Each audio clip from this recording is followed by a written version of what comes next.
Double integration থেকে একটা problem.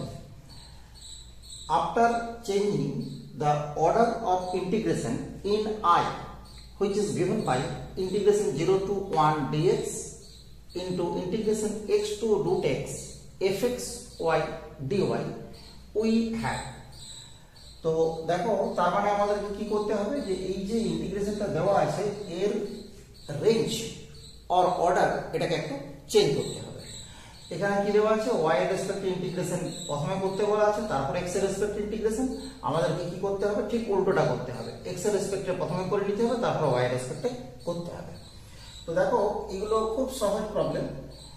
এই যে ইন্টিগ্রেশনটা দেওয়া আছে আমি একবার লিখে নিচ্ছি x = 0 to 1 dx and y this is equal to x to root x f xy dy.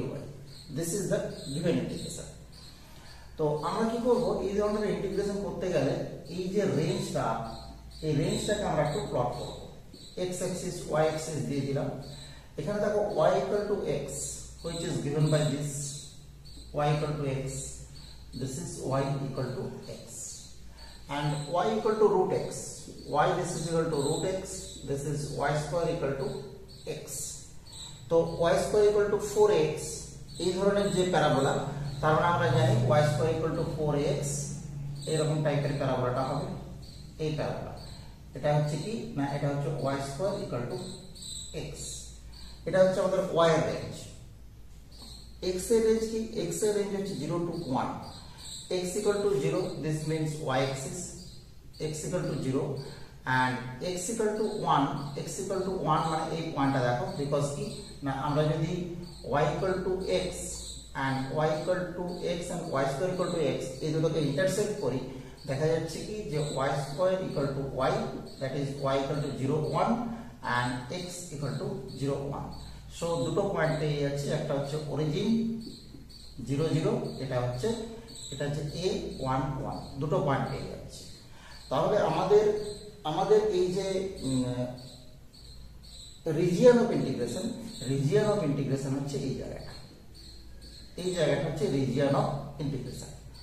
তো দেখো আমরা যখন এই যে অর্ডারটাকে চেঞ্জ করব আমরা প্রথমেই বলেছি যে এটাকে dy করে নেব আর এটাকে আমরা করে নেব f xy, এর কোনো চেঞ্জ হবে না, এটাকে dx করে নেব। আমরা কি চাইছি না আমরা x এর অর্ডারটাকে প্রথমে করতে চাইছি বা x এর রেঞ্জটাকে। তো x এর রেঞ্জ যখন প্রথমে করব তখন দেখো আমরা যে স্ট্রিপ কনসিডার করব সেটা প্যারালাল টু x অ্যাক্সিস। তো প্যারালাল টু x অ্যাক্সিস যদি স্ট্রিপ কনসিডার করি দেখা যাচ্ছে যে স্ট্রিপটা শুরু হচ্ছে কি এই যে x = y² থেকে আর স্ট্রিপটা শেষ হচ্ছে x = y। তার মানে দেখো x = y² to x = y clear. আর এখানে আমরা দেখতেই পাচ্ছি যে y এর রেঞ্জ এখানে কি এটা হচ্ছে y = 0 this means x axis and this is y = 1। তার মানে দেখা গেল কি যে y this is equal to 0 to 1। So আমরা পেয়ে গেলাম দেখো আমাদের answer integration 0 to 1 dy integration y square to y fx y dx। Okay, so আমরা দেখতে পাচ্ছি যে option number 4 this is the correct option। very simple problem, we simply change the order of integration from the rough image of the given order or given region of integration, right? Thank you for watching.